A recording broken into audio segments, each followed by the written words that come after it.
This video looks at recording pie graphs or circle graphs.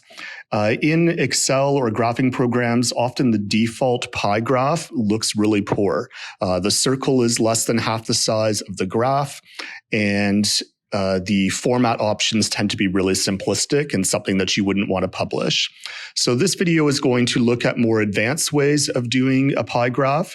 You'll see we only selected the first 6 countries because for students, those were the only ones where there was a frequency.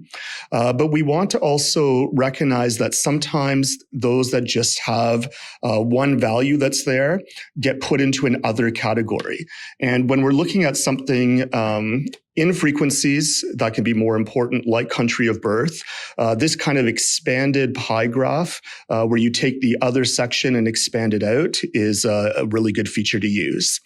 So follow the subtitles, and the rest of this video will show you how to do some pretty high-level pie graph work, where you have your main section there, and then you choose the option of which other section should get expanded out.